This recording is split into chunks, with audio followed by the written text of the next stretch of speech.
class.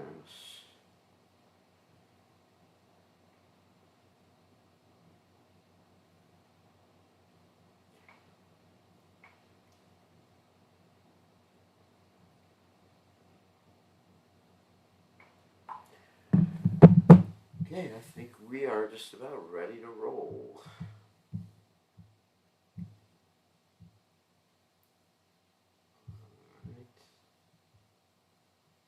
We are ready to roll. Okay, so today, as I mentioned before, we are commemorating the disappearance day of Srila Bhaktisiddhanta Saraswati Thakur. So what we're going to do is speak a little bit about him, show a slideshow that I think many of you have seen before, but also mention a few things perhaps that you haven't heard before. So first we're going to chant the prayers to the departed Vaishnavas, which is written by Narottama Das Thakur, after he experienced that Srinivasacharya and Ramchandra Chakravarti Thakur left this world, and Narottama Das Thakur was feeling that he should leave this world too, and actually he did leave this world shortly thereafter, feeling the separation from these great Vaishnavas. So, we will chant. Maybe I should use the harmonium. All right.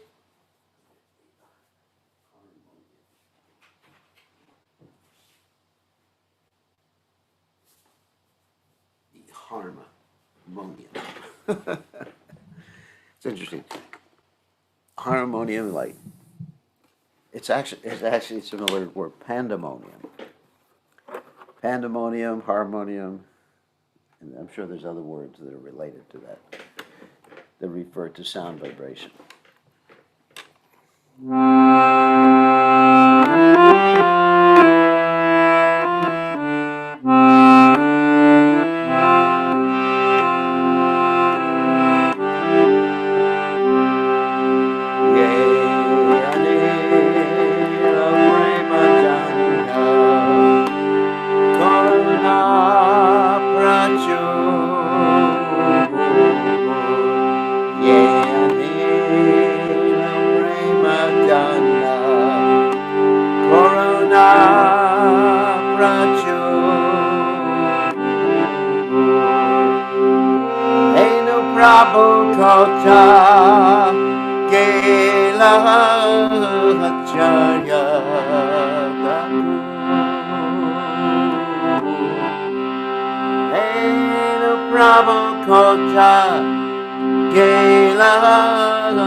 Goranga Guru Neranede Otakele Babo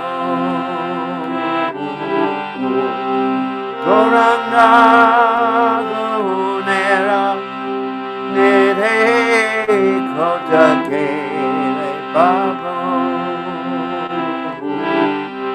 Say Sabat Sangira Sange Ye Koila Bilamas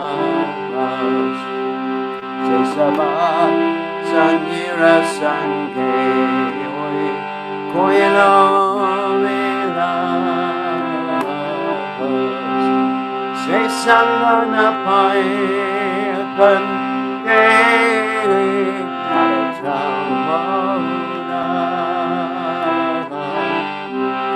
Say Sangana Paya Kande Narotamona Yanilo Prema Danda Corona Racho Yanilo Prema Danda Corona Racho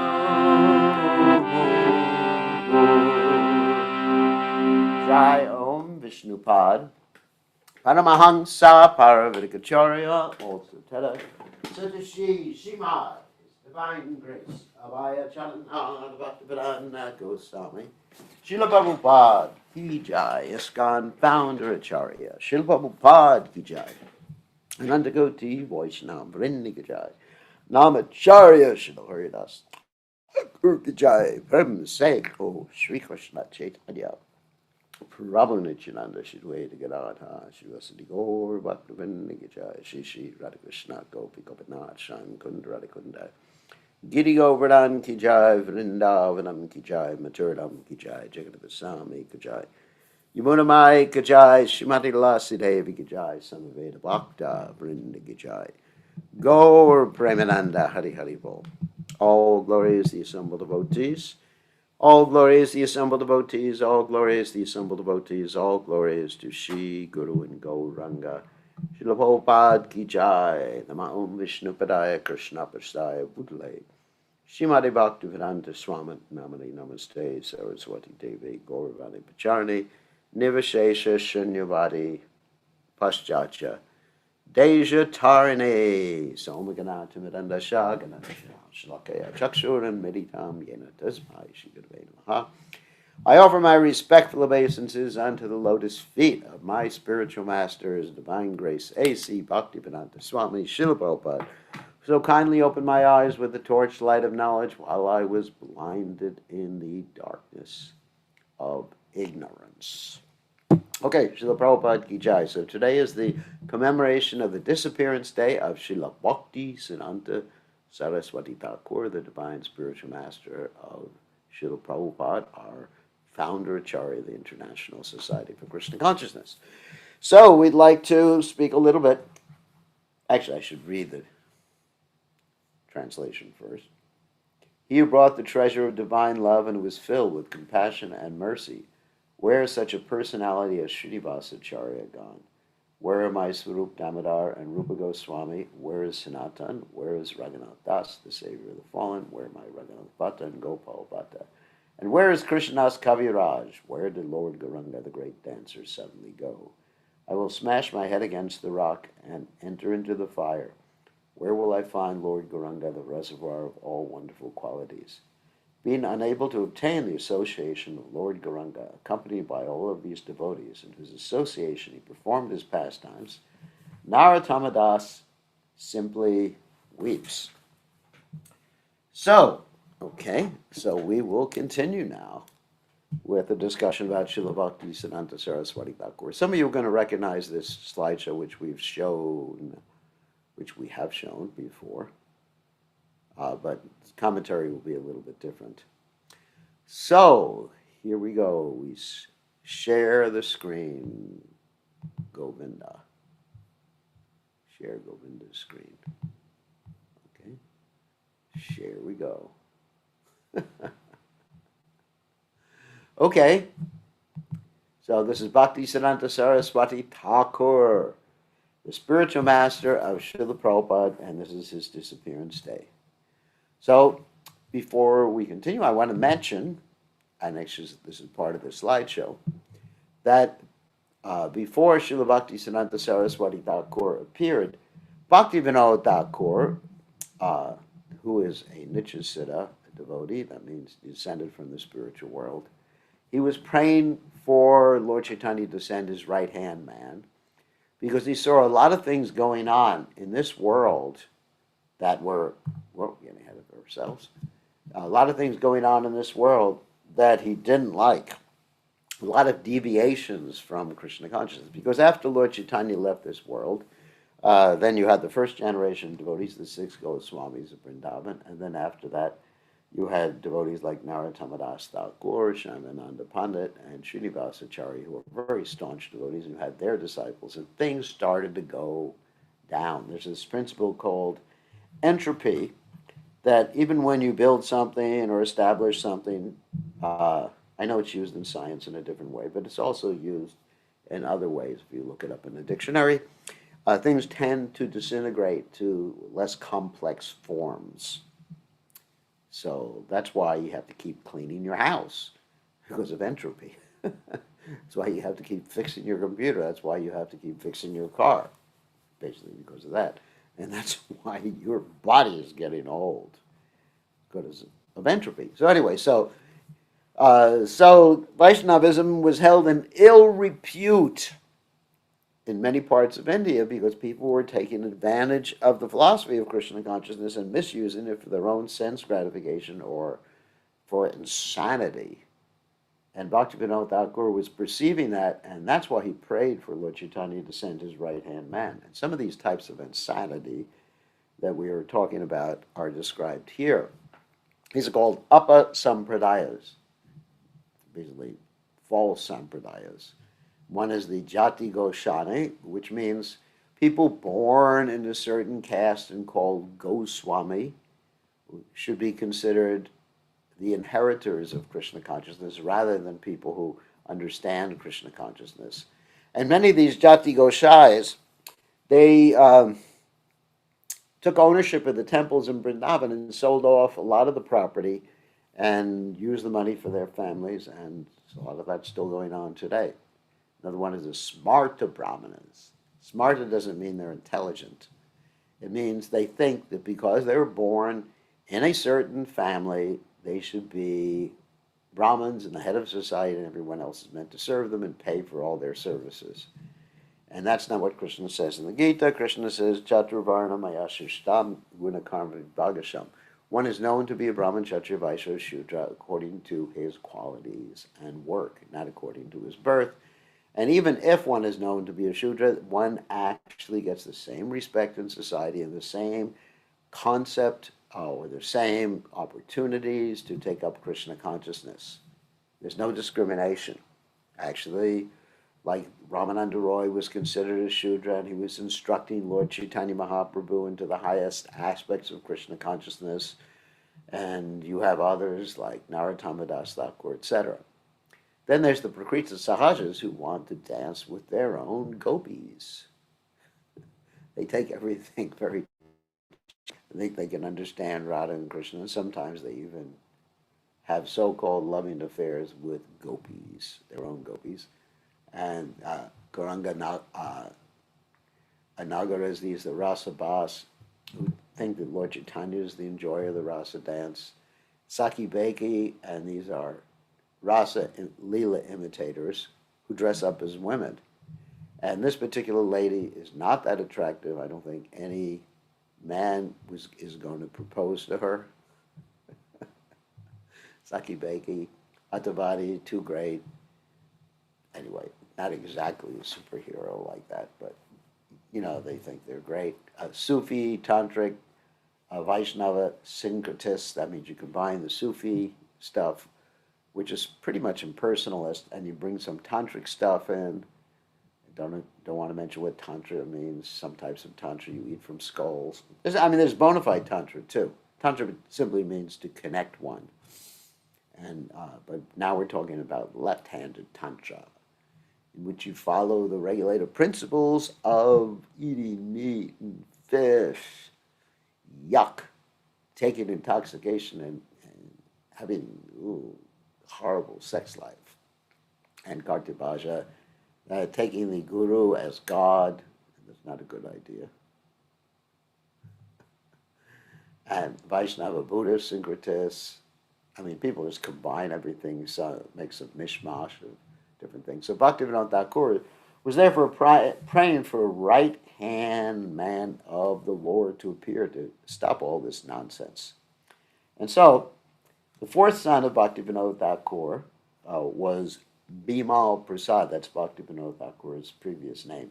And when he was born, he had all the signs of a Mahapurush. The reason he was called Bimal Prasad is that Bimal is actually a name of Yogamaya and Durga. And all the Jagannath Prasad is actually first comes through Parvati or Durga. And that's the name of Bimal. And so the first prasad that Bhaktivinoda Thakur, or Bhaktisiddhanta Saraswati Thakur got was from Lord Jagannath. And he is also considered to be the mercy or prasad of Bimal and also the mercy of Lord Jagannath, because he was born in Jagannath Puri.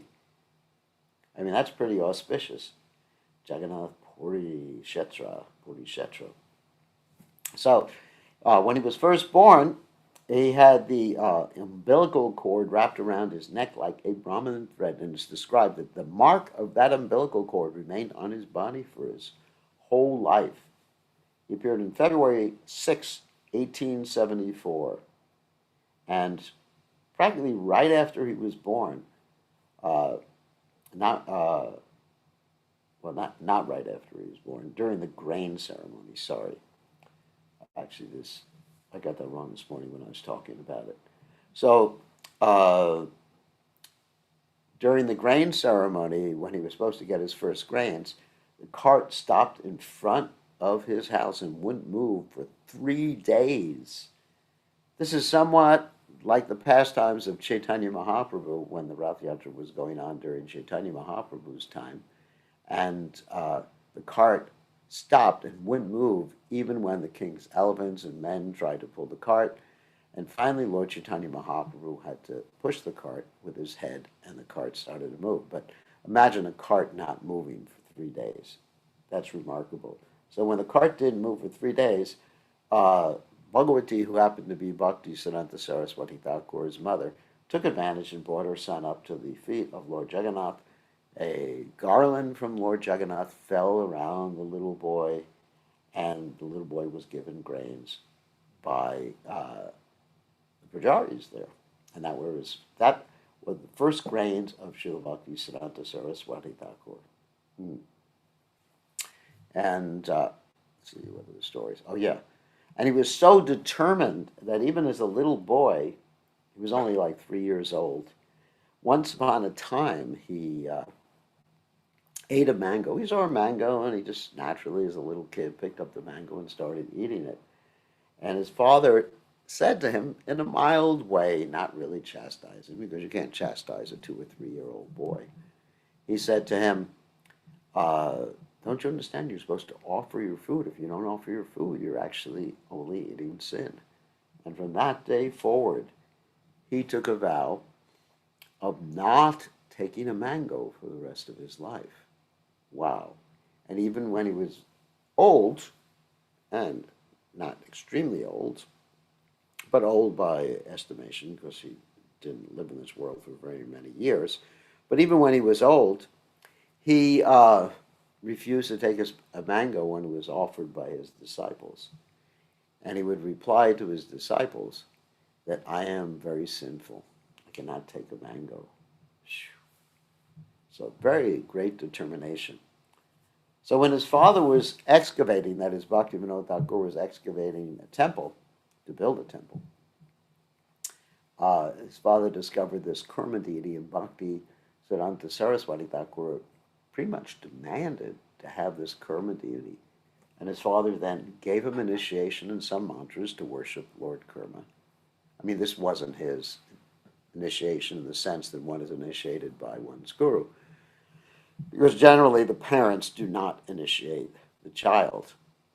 So his father gave him these mantras so he could worship Kurma, Kurma mantras. And Kurma is considered to be the deity of the nectarian ocean of devotional service. In other words, Bhakti, Rasam, Rita, Sindhu. So he began to worship this deity very, very strictly. And at the same age, he actually had memorized the whole Bhagavad Gita. Every single shloka of the Bhagavad Gita he memorized. And then shortly thereafter, he began to tour with his father and preach, tour all over India and preach Krishna consciousness. And as described, of course, he had a photographic memory, never studied at all, but he still did well. And he was called by his disciples as a living encyclopedia. In fact, the way he learned to speak his erudite English was that he memorized the whole dictionary. He just studied, I guess, the Webster's dictionary or some dictionary. He studied the whole English dictionary.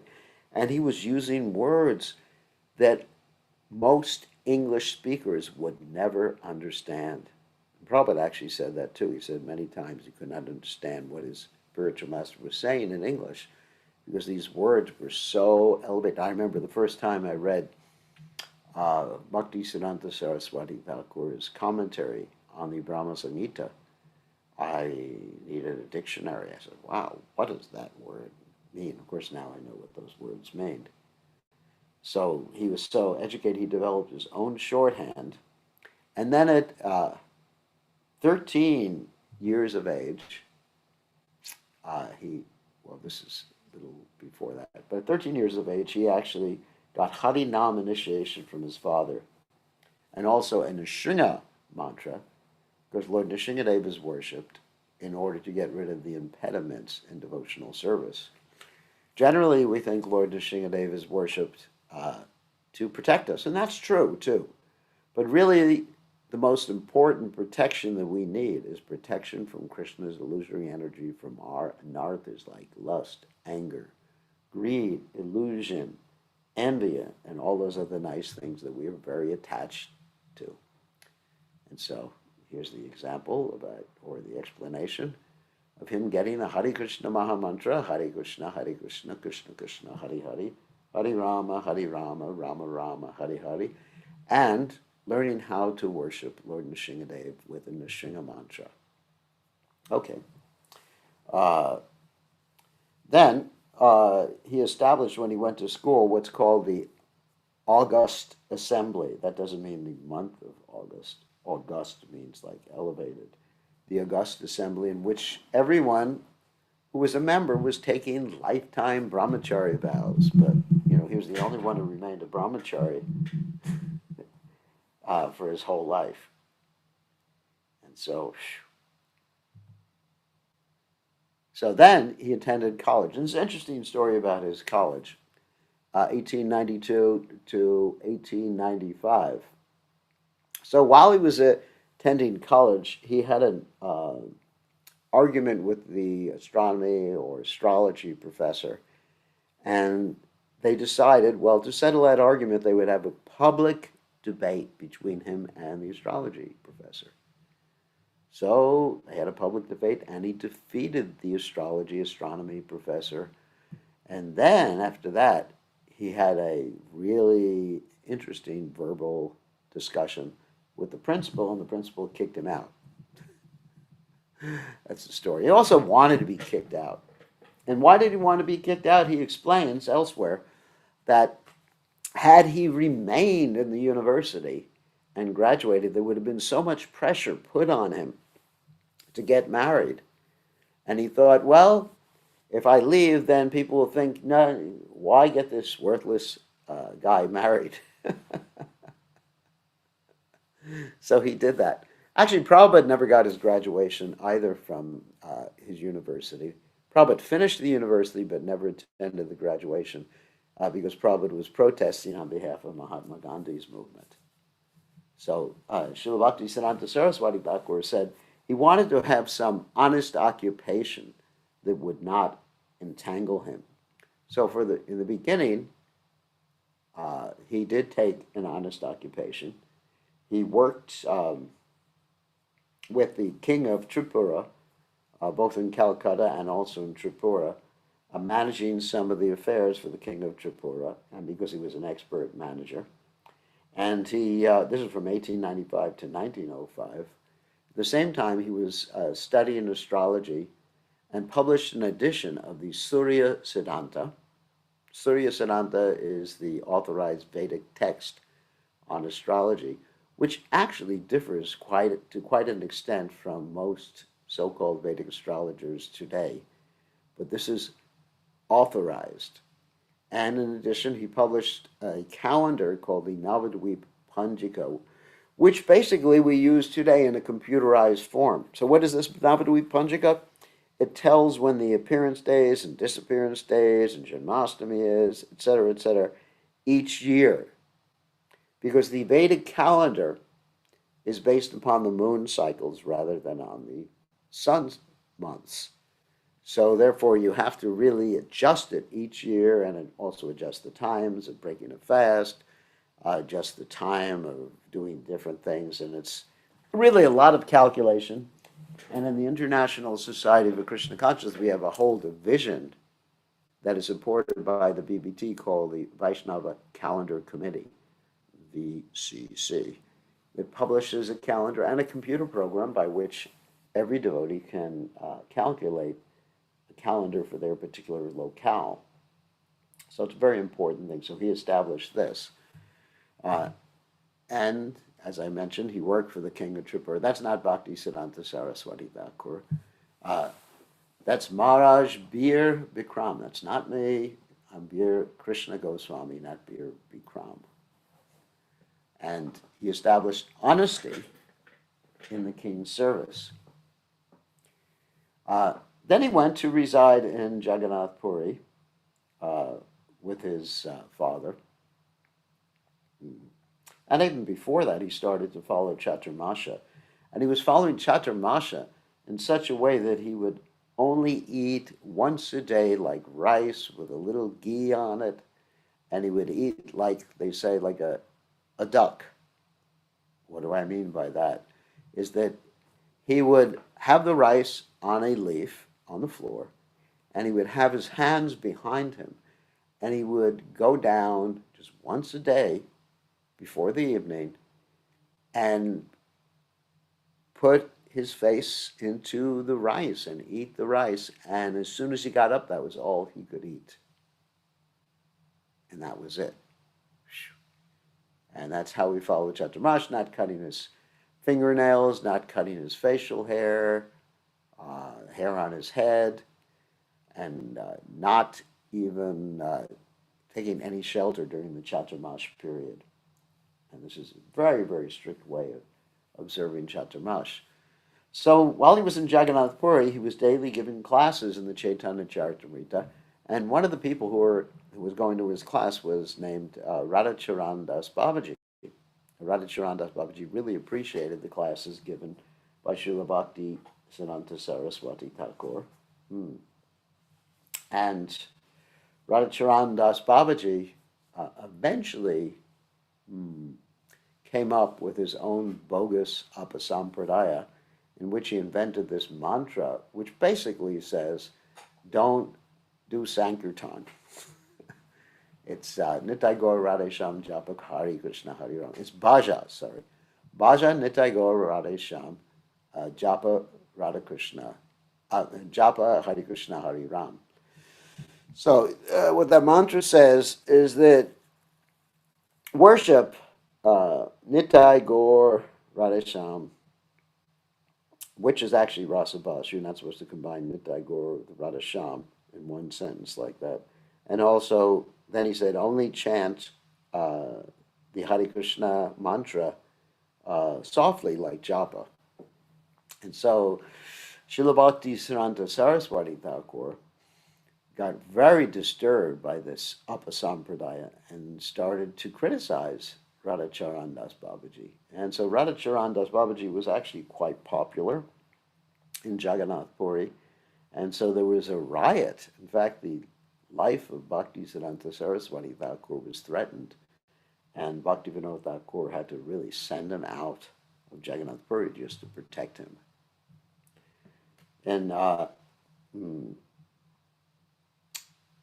1899, he was told by his father, Bhaktivinoda Thakur, to accept Jagannath Das Babaji Maharaj as his spiritual master. Jagannath Das Babaji Maharaj was a disciple of Bhagavat Das Babaji, and Jagannath Das Babaji's only possessions were some literature by Narottama Das Thakur, a tiger hat, and some rope beads, and he lived very, very simply and was completely detached from this material world.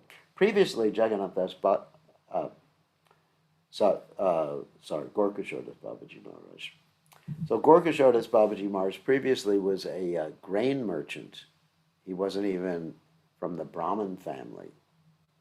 And he had renounced this world, giving everything up when his wife passed away. So, then what happened, when he was asked by his father, that is Bhaktisiddhanta Saraswati Thakur was asked by his father to take initiation from Gorkashore Das Babaji Maharaj, he approached Gorkashore Das Babaji Maharaj, and Gorkashore Das Babaji Maharaj first said, I have to ask Lord Chaitanya Mahaprabhu. And then Bhaktisiddhanta Saraswati Thakur said, okay, I'll come back another time. He came back another time. And Gorkashore Das Babaji Maharaj said, I've forgotten to ask Lord Chaitanya Mahaprabhu. And so then he said, all right. And he came back another time. And then he said, that is Gorkashore Das Babaji Maharaj said, that I asked him and he said no. And then Bhaktisiddhanta Saraswati Thakur was completely insistent. And he said, if you can't give me mercy, my life has no meaning, and basically I'm going to end my life. So then Gorkashore Das Babaji Maharaj was very, very pleased with him and gave him the name Varshabhanavi Devi Dayataya Das, which basically means the mercy of Shrimati Radharani. He also compiled at that particular time Vaishnava, I think it was called Manuja, or a Vaishnava encyclopedia, that is the histories of different Vaishnavas that appeared in our disciple of succession coming after Lord Chaitanya Mahaprabhu. Then in 1904 to 1905, he decided he wanted to take sannyas. Now, what does that mean, taking sannyas? Sannyas means that one renounces everything, of course, obviously getting married, but renounces everything in this material world in order to serve the Supreme Personality of Godhead. It doesn't mean that one simply lights no fire, engages in no work, but one actually accepts everything favorable for serving Krishna and rejects everything unfavorable. But he wanted to understand how to take sannyas, or what type of sannyas to take. Because the Gaudiya sannyas at that particular time was more or less like a Babaji sannyas, a non-preaching sannyas. In other words, a Babaji would remain in a holy place and not go into the cities, especially the material cities, just like Srila Gorkashore Das Babaji Maharaj, when he had trouble with his eyes, was asked by Bhaktivinoda Thakur to go to Calcutta to see a doctor. And Gorkashore Das Babaji Maharaj stated, I will never go to Kali's place. And then Bhaktivinoda Thakur said, if you go there, Srila Bhaktisiddhanta Saraswati Thakur will assist you. And then Gorkashore Das Babaji Maharaj got so upset that he refused to even think of taking assistance from his disciples, so humble he was, that he ran and disappeared for a long period of time, and everyone thought, well, he has drowned himself in the Ganges, which he didn't do. So that's generally the Babajis. Babajis are not going to go into the modern cities to preach. The Babajis will stay in a holy place and engage in bhajan, near Jana bhajan. or they maybe do some writing. But that's the tradition in the Gaudiya Vaishnava Sampradaya.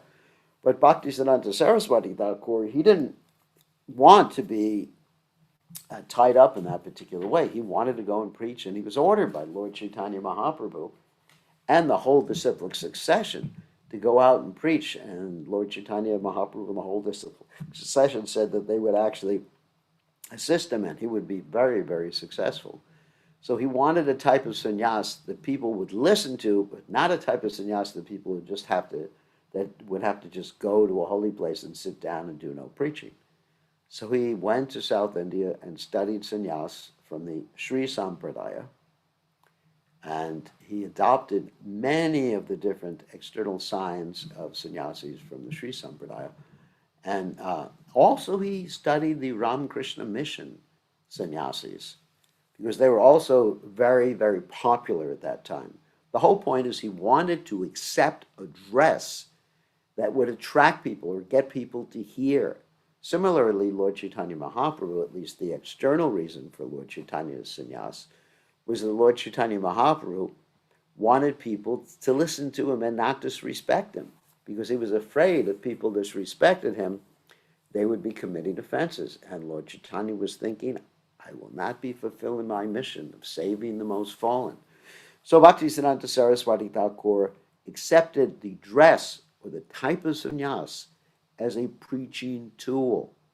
He was showing us something that Prabhupada later on elaborated, which was utility is the principle. So whatever you can do to get people to chant Hare Krishna. And Srila Bhaktisiddhanta Saraswati Thakur, he was even ready to feed meat to people to get them to chant Hare Krishna. When he was told by his disciples who preached in the Western world that, they're addicted to meat, then Bhaktisiddhanta Saraswati Thakur said, then give them meat, but get them to chant. Understanding that if people started chanting, at least Namabash, they become purified and automatically give up the meat eating. In addition, he even arranged for the Britishers who were visiting Sridham Mayapur, the dignitaries, to have meat so that they would feel more comfortable. And even when he was constructing temples, he personally rolled the biddies, these cigarettes, for the workers. So he was very revolutionary. When he was asked by his disciples, how can you do this? He said, I've been waiting many, many crores of births to do this, to carry out Lord Chaitanya Mahaprabhu's mission. So anyway, so he studied sannyas and then took sannyas from a picture of his guru.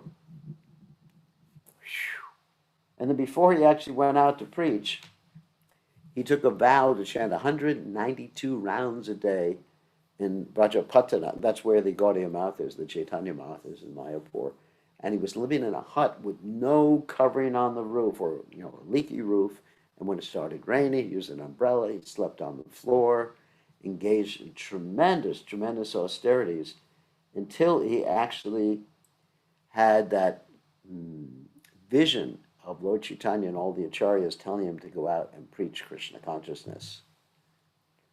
So in 1906, he initiated his first disciple, and he had dreamt that the Bauls, they're a deviant Vaishnava sect, were attacking him in the form of tigers. So he understood that these deviant sects were destroying the reputation of Lord Chaitanya Mahaprabhu's movement. They were engaged in deviant, not only deviant activity that was take people away from Lord Chaitanya. It's better to be an abject materialist than to have an improper understanding of Lord Chaitanya's mission.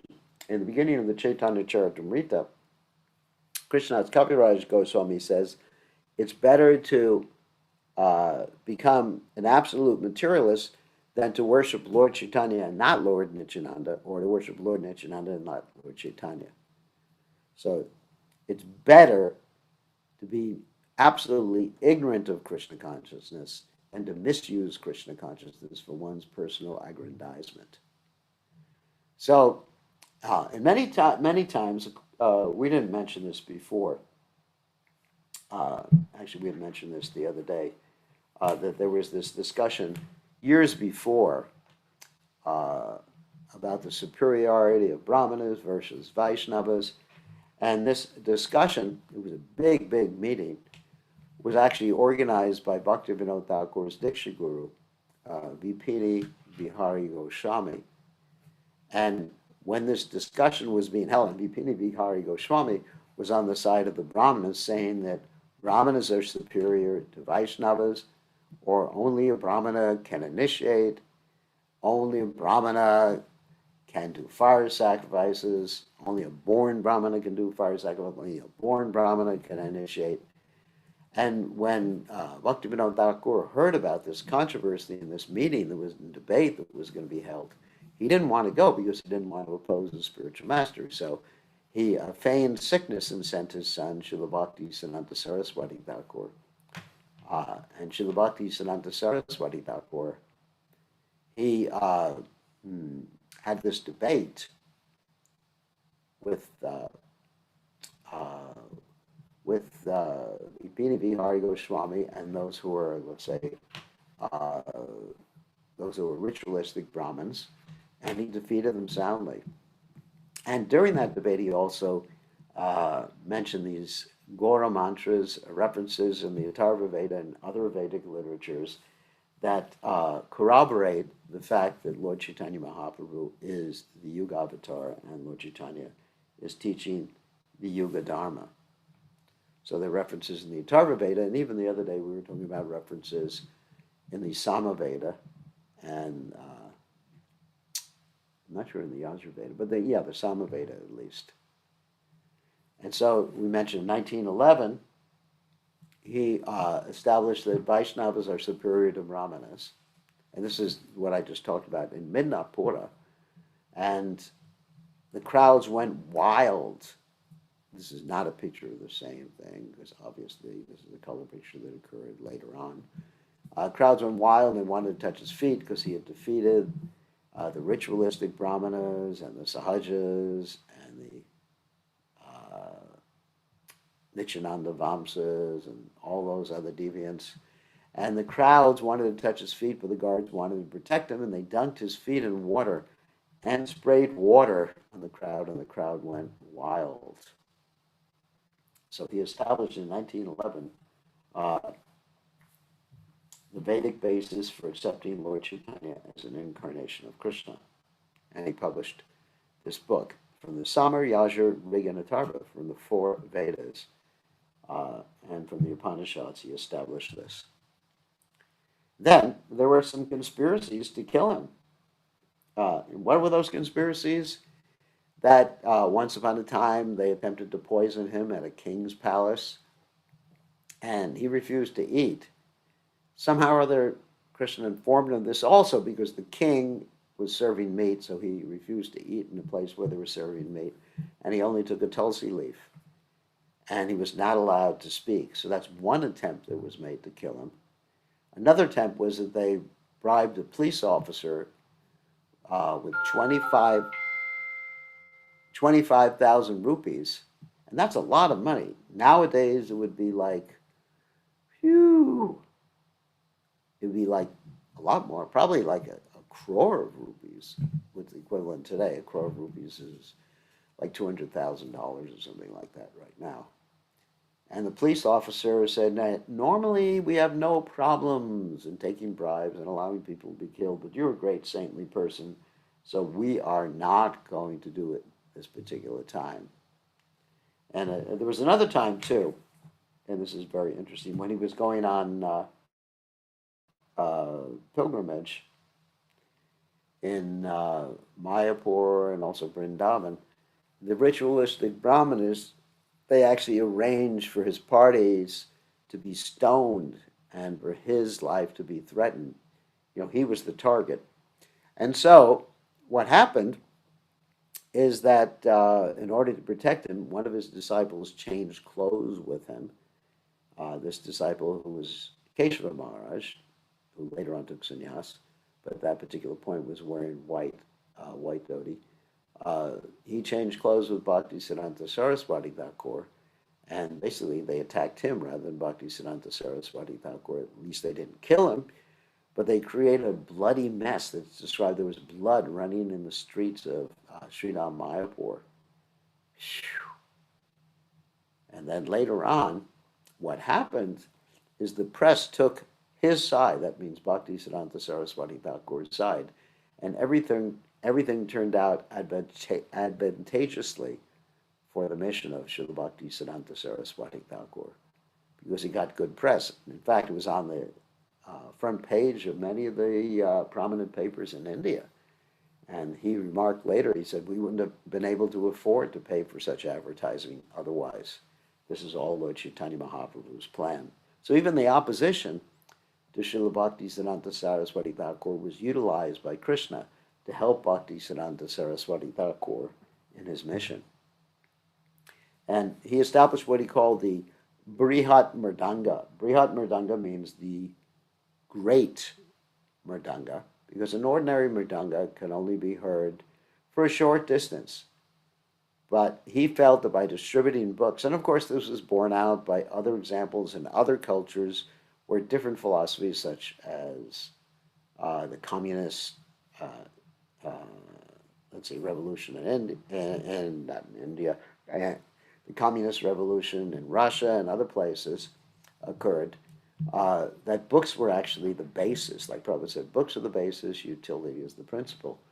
So he established his own printing press in Calcutta in 1913. And then in 1914, Srila Bhakti Vinod Thakur disappeared, and shortly thereafter, in 1915, Srila Gorkashore Das Babaji Maharaj disappeared from this world.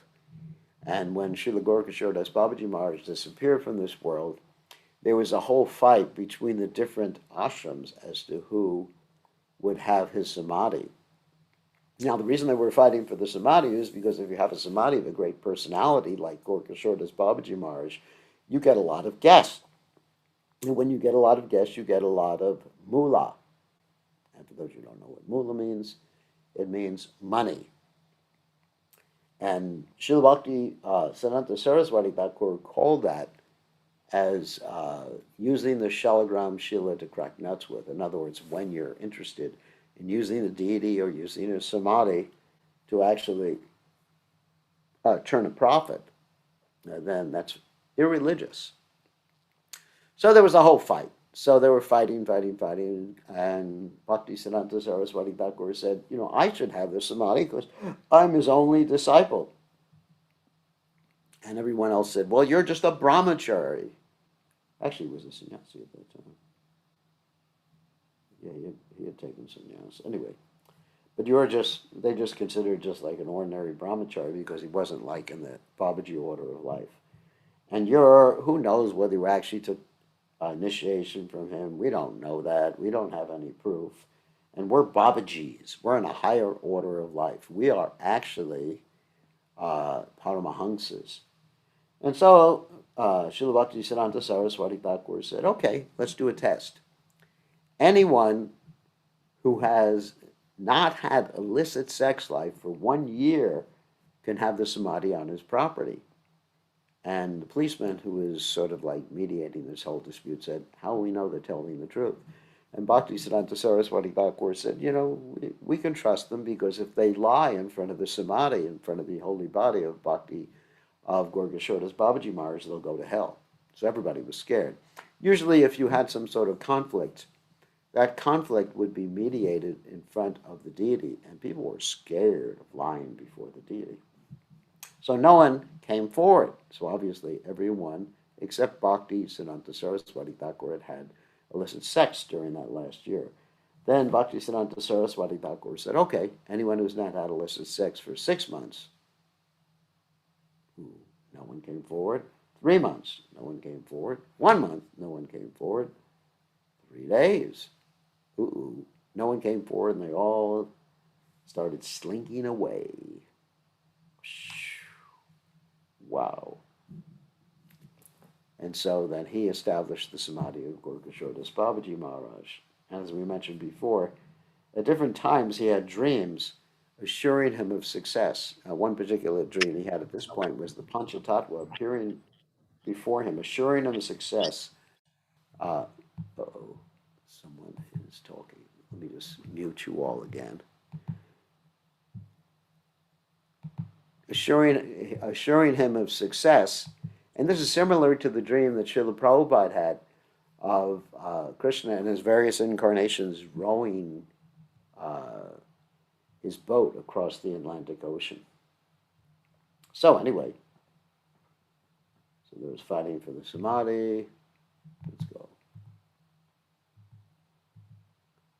Then he established a temple in Calcutta. He lived on the roof and went door to door in Calcutta, preaching Krishna consciousness. And this was the math called the Ultitanga math in Calcutta. And then in 1922, he met with our Srila Prabhupada by Charananda Vinda on the roof of this math. And 1919, he established the deity of Bhaktivinoda Thakur at Godram Dwipa, which is right across the river from our Sri Mayapur Chandrodaya Mandir. Oh, this is what I also mentioned before. He gave a lecture on condemning using the deity to make money. He said it's like cracking nuts with a shalagram shila. And here you see a monkey not using the shalagram shila, but just using an ordinary rock to crack nuts with. And established a temple in Mayapur at Bajapatanam. That's the Mayapur Sri Chaitanya Math, in which he established all the acharyas, the four founder acharyas of the disciplic succession. We don't have time for that. Here's the story about the Navadvip Parikrama, which the stones were thrown on his party. Wow. In 1926, sent sannyasis out to preach all over India. 1927, he established an English newspaper called The Harmonist. And 1929, established the different Padatirthas, that means where Lord Chaitanya Mahaprabhu visited, all over India. And we have visited some of these places and seen the lotus feet of Lord Chaitanya that were installed in these various places. In 1930, in order to establish the preaching mission of Lord Chaitanya Mahaprabhu, let's see, whoops. He established diorama exhibits. In 1930, established a new temple that he constructed, Bagh Bazaar. And there you see him sitting with some of his disciples in about 1930 at the temple opening, Bagh Bazaar. He established examinations like Bhakti Shastri, Bhakti Vaibhava examinations. And then in 1933, he sent his disciples to the west and he compared them to Hanuman crossing the ocean. Right before he left this world, Prabhupada wrote this offering to Srila Bhakti Siddhanta Saraswati Thakur, in which Srila Bhakti Siddhanta Saraswati Thakur understood that Prabhupada had understood his mission. In these short words: absolute ascension, thou hast proved; impersonal calamity, thou hast moved. In 1935, also, Srila Prabhupada met Srila Bhakti Siddhanta Saraswati Thakur at Radhakund. Actually, he sat in Bhakti Siddhanta Saraswati Thakur's room and got specific instructions that if you ever get any money, print and distribute books.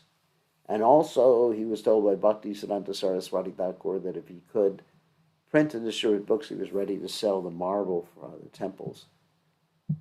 And he also predicted, that is, Bhakti Siddhanta Saraswati Thakur predicted that there would be fighting in the different maths of the Gaudiya math.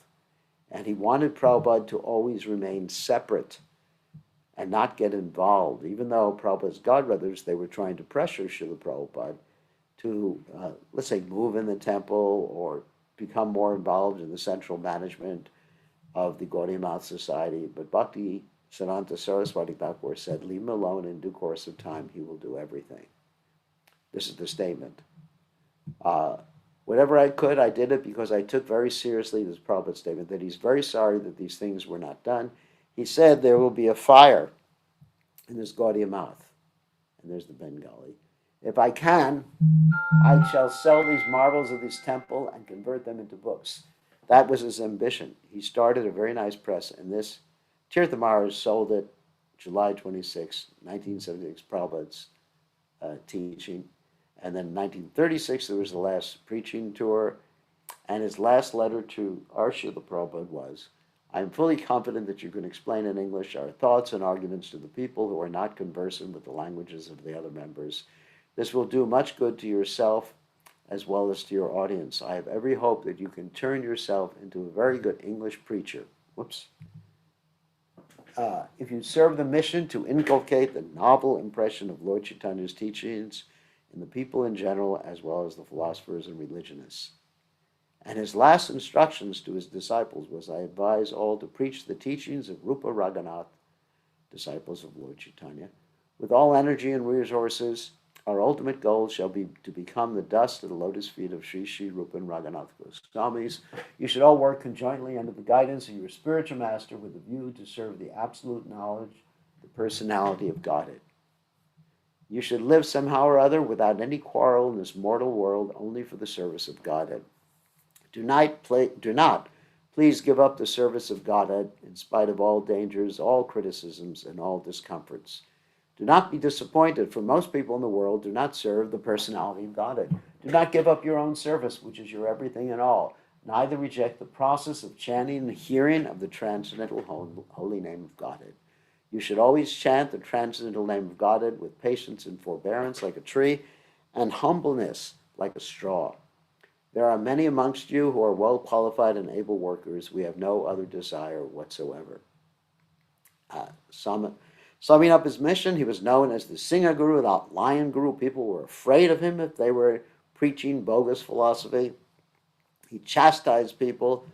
He reformed Gaudiya Vaishnava, preached against deviant Vaishnava sects. He met with many scholars, acharyas, leaders, actually instituted preaching on the radio using modern technology, not the modern technology of today, but the technology that was modern then. And sometimes people criticized him for using the radio. He was the first one to use the radio. He unified the four sampradayas by stressing the points of agreement and publishing the works of other acharyas, especially Madhva and Ramanujacharya, established 64 temples in India and centers in Rangoon, London, and Germany. 4 printing presses, thousands of books, edited Srila Bhaktivinoda Thakur's books, established the Parikrama and Navadvip Dham, Brajamando Parikrama, which was first done by Lord Chaitanya, and found many other pilgrimage sites and established the Padatirthas at pastime sites all over India. He wrote over 108 essays and books, hundreds of articles, 8 magazines, and made an institution of organized religion, which was very, very unusual for Hinduism or any Hindu group. Used modern technology, cars, radios, boats, sewn cloth, etc. Sent sannyasis overseas, used non-spiritual things to preach Krishna consciousness, created theistic displays, showed how we can use Maya in Krishna's service, established devotional service. These are the 3 aspects of Krishna conscious philosophy: Sambandha, Abhidheya, and Prayojana. Don't have time to go through them right now. I emphasized Kirtan, took a vow to chant 1 billion names. It took him 9 years. Preached Daivi Varnashram. Established an important paper establishing or ascertaining the relative position of Brahmins and Vaishnavas. And that led to the creation of the Gaudiya Math and engaging so many people in Krishna consciousness. Initiated people by their quality and not caste. These are all his innovations. Took Mayavadi saffron and Tridandi for his own sannyasis. Of course, he used part of the Ramanujacharya sannyas dress and then part of the Ramakrishna mission. Criticized existing renunciates. He created a sannyas brotherhood of impeccable character, not divorce from society. Social philosophy, Bhagavati, Diksha, without many formal rites and without regard to his gurus, Diksha Guru. This is really important, Bhagavati Diksha. So there's Pancharatriki and Bhagavati. So Bhagavati means like hearing and chanting, and the Srimad Bhagavatam and Krishna Katha. 37 left this world, and his success. He tried to appoint a committee, but that didn't work out. These different personalities in the committee, which he called the GBC, that was his invention or his nomenclature. They started fighting with each other, and they eventually chose one and other people to become acharyas. And then eventually the whole thing broke up, and they found their own mats. Uh, and Srila Prabhupada had to go out on his own to start his own organization. And so that's Srila Bhakti Siddhanta Saraswati Thakur. There's a lot more and a lot more quotes about Srila Bhakti Siddhanta Saraswati Thakur. We don't have time to talk about today. I have a lot more information here. So he's our grandfather, or for some of you, great-grandfather, Guru. So we have time for one or two questions. Hold on a second. Let me let you ask questions.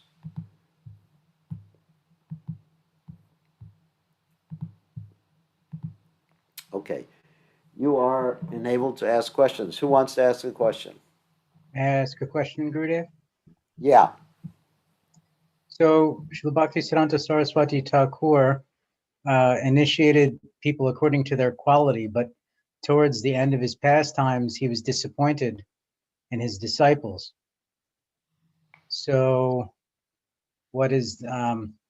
It seems to be a contradiction if he initiated people according to their qualities, then why didn't they maintain the qualities that for which he initiated them? Well, there are several different reasons. One is when you initiate someone according to their qualities, you initiate them according to the potential. And people can either live up to their potential or not live up to their potential. Also, another reason is that people can have the qualities and then later on, by bad association, lose those qualities or take on bad qualities. So that's free will. Like Prabhupada said, even if someone's in the spiritual world, they could fall down from the spiritual world. So that means we all have to be very, very careful. Thank you. So, okay. Who else has a question? I have a Gurudev, please. question. Oh, Oh, no, No, go you go. ahead, Rakesh. Okay, okay, so Chambaka. naturally, it's a little shocking that Bhaktisiddhanta Saraswati Thakur would do something like roll beaties and serve meat at Mayapur Dham. And, I think if someone were to do that in ISKCON, one of the gurus or leaders, there might be a big uproar. Oh yeah. And anyway, so it just makes me think, how do we know as disciples in this parampara whether we're being blind followers or we're being properly loyal? That's a good question. I don't think that we have the prerogative to roll beaties or serve meat to people like Srila Bhakti, because Prabhupada has not given us that permission. But at the same time, there are certain things that Prabhupada has not prohibited in order to preach Krishna consciousness. For example, like sometimes it's necessary to dress in a way that some people might consider non-traditional in order to spread Krishna consciousness. Sometimes it might be necessary to use, or not, I don't want to use the word necessary, it might be productive to use different styles of music in order to attract people to Krishna consciousness. So these are things that do not violate any of the instructions that Srila Prabhupada gave us. But at this point, I think to serve meat would be to violate Srila Prabhupada's injunctions.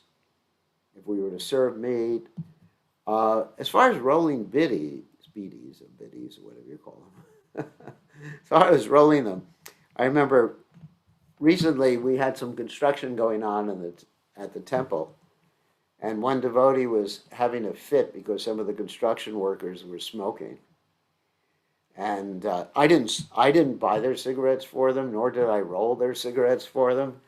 But I do know that with construction workers, as Bhaktisiddhanta Saraswati Thakur understood, that sometimes construction workers are going to do things that are not in tune with the regulated principles. And if you want to keep them working, it's hard enough to keep them working anyway. But if you want to keep them working, sometimes you got to cut a little slack. So Bhaktisiddhanta Saraswati Thakur, in order to keep his workers working, rolled the biddies. I never did such a thing, but I didn't get on their case for smoking. So we have to have a little bit of discrimination, but also be careful and be ready to take advice from older, mature devotees. Certainly construction people generally tend to be in the lower modes of nature. And you got to expect a lot of things. Like if we made a regulation here that everybody who comes and does construction has to be a vegetarian, we'd never get anything done. So, to answer your question, it requires some discrimination. And one should take consultation from one's godbrothers or other devotees to see what's practical. I mean, everything we do has some involvement with Krishna's material energy. I mean, if we take our car to the shop to be worked on, there's going to be people smoking there. If we buy things, we're giving money to people who are going to use the money for nefarious purposes. So basically, you have to understand that anything you do has some sort of involvement with Krishna's material energy or even empowerment of non-devotees. So one has to really understand how to apply the practices of Krishna consciousness in such a circumstance and not be too fanatic. Practically anything you do has some connection, empowerment, or facilitation of non-devotees. Even if I buy a computer, even if anything I do, basically. Even if I pay for my internet connection, which I'm not paying for. Thank God. Sometimes works, sometimes doesn't work. But, everything you do has some involvement. You're actually empowering or facilitating people to do illicit activities. I mean, what can you do? You can't, someone's sending me a chat. You can't really escape from it, as far as I see. Whether you're rolling the biddies or giving money to a person who fixes your plumbing, and he's buying the biddies. You're involved somehow or other. And that's why, unless you're Krishna conscious, then you're going to be accruing karma by your involvement with others in this material nature. So that's why it's important to chant your rounds, be engaged in Krishna consciousness, and offer all your food to Krishna before you eat it.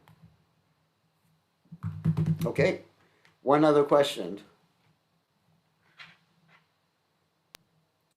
Gurudev, please accept my humble obeisances. Okay, Rakesh. Gurudev, I just saw in the slide that Bhaktisiddhanta Saraswati Thakur, he wrote a book called Vedas. Yeah. He wrote a book establishing Lord Chaitanya Mahaprabhu, the authenticity of Lord Chaitanya Mahaprabhu's mission, and proving that Lord Chaitanya Mahaprabhu was the Yuga avatar meant to preach the Yuga Dharma from the Vedas. The book wasn't called the Vedas. I don't remember the name of the book, but he wrote, pulling out quotes from the Atharva Veda, Yajur Veda, Samaveda, and the Rig Veda about Lord Chaitanya Mahaprabhu. Okay, all right, that's all we have time for. One thing I wanted to mention is that if anyone is interested, and we only have place for one person in the course. One more person in the course. If anyone is interested in getting certification in empathic communication, we have a limited course that's starting tomorrow. It's going to take 3 or 4 months to finish. And it's only for people in North America because the time is not going to be appropriate for people elsewhere in the world. And it's going to cost $400 for each person. So it's going to start tomorrow. So please contact me tonight and I'll let you know if there's a space available. Because we may have one space available in this What course. time would be in Australia, Gurudev? What's that? Or what time will that be broadcasted in Australia? When you're sleeping. In the middle of the I night. sleep very little. In the middle of the night. So it's not going to work out for Australia or Fiji or New Zealand. So it's Can it and be also you have recorded to or be no?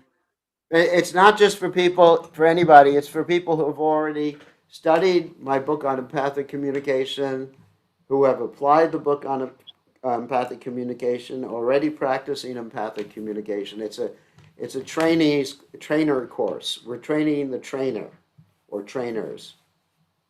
It's not to learn empathic communication. It's for those who are already practicing empathic communication, and people will be certified after 4 months of taking this course. It's quite a long course. There's going to be hours of homework every week, and we may have one space. I'm not sure about it right now. One space. It's very limited. We're only allowing maximum 6 people to take the course. And Guru Maharaj, yeah. sorry, Guru Maharaj, it's Abhay Chaitanya here. How do we get access to the book that you have written on this? If you Pardon my write, ignorance. you can either go on Amazon. Let me get the book out and I'll show it to you. Sure.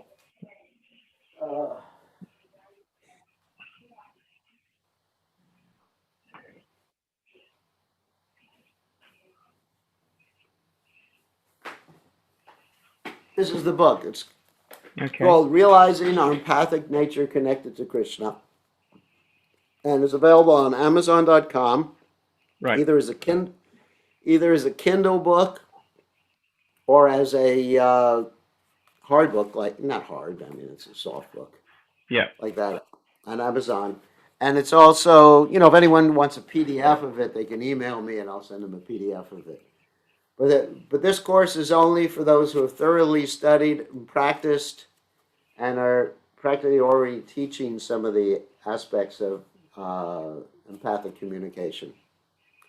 So if any of you, we have just, I think, one more space available.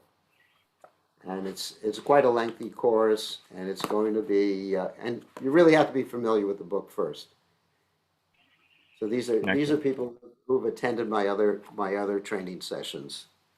So some of you may or may not have. I'm just mentioning that, and we're actually starting tomorrow.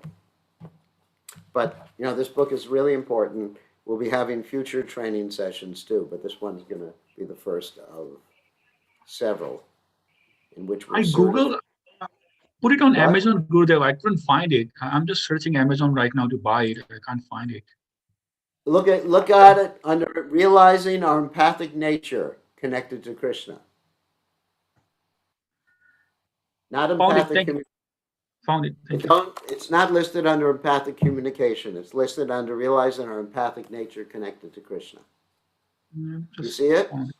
Yes, I see it. Yes, I found it. Thank you. Yeah, it's available as a Kindle and it's available as a regular softbound book. And I ask everyone to read it. But this course is not for those who haven't read the book or haven't been practicing or haven't been teaching. It's a more advanced course, and it's only time-wise. It's only for those who are in this hemisphere. Yeah, I can send. You don't have to buy the PDF. If you email me, don't send me a text message. If you email me, I'll send you a free PDF copy of it. I'm buying the text. Sorry, I'm buying the textbook, Gurudev. I can't. My eyes become watery if I read too much on it. Yeah, thank you, Buying the Guru Maharaj. textbook. I'll do the same. We'll buy the hard copy, but if we Yes. need the Okay. PDF, I'll let you know. Thank you so much, Guru Maharaj. Okay. Yeah, if you can't read on the computer, then a hard copy is what you need.